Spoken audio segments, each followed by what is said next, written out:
लातूर शहराची ओळख असणाऱ्या गंजगोलाईचे नाव आझमगंज करण्याचं जिहादी कारस्थान सुरू आहे। देशाच्या नकाशावर गंजगोलाई ही लातूरची ठळक ओळख आहे। तसेच गंजगोलाई आणि आई जगदंबा मंदिराला पुरातन ऐतिहासिक तसेच सांस्कृतिक वारसा लाभलेला आहे। जिल्ह्यातील सबंध हिंदू जनांचे श्रद्धास्थान असलेले आई जगदंबा मंदिर याच गंजगोलाईचा महत्त्वाचा भाग आहे। गंजगोलाई भागातील काही जिहादी समाजकंटकांकडून मूळ ओळख पुसण्याच्या हेतूने आझमगंज असा उल्लेख कुठल्याही आधार नसताना जाणून बुजून केला जात आहे। या जिहादी कटकारस्थानाच्या निषेधार्थ प्रचंड आक्रमक आंदोलन केले जाईल असा इशारा वीर योद्धा संघटनेच्या वतीने देण्यात आलाय।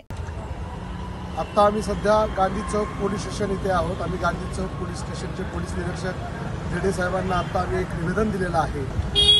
लातूरची ओळख असलेली गंजगोलाई या गोलाईचे विद्रुपीकरण जाणीवपूर्वक काही जिहादी मानसिकतेच्या लोकांकडून केलं चाललेलं आहे। एका कंधारी प्लास्टिक होलसेलच्या दुकानाच्या विक्रीच्या पिशवीवरती आझमगंज गोलाई त्याचा पत्ता म्हणून छापलेला आहे। जे की त्या गोलाईचं नाव गंजगोलाई आहे। तिथं आई जगदंबेचं भव्य प्रसिद्ध असं मंदिर आहे। शेकडो वर्षापासून त्या ठिकाणाला गंजगोलाई असं म्हटलं जातं, पण काही जिहादी लोकांच्या मानसिकतेकडून जाणीवपूर्वक त्या ठिकाणाला आझमगंज नाव देण्याचा प्रयत्न केला जात आहे। वीर योद्धा संघटनेच्या वतीने गांधी चौक पोलीस स्टेशनचे पोलीस निरीक्षक सुधाकर देडे यांना निवेदन देखील देण्यात आलं आहे। Bureau report, Sudarshan Marathi, Latur.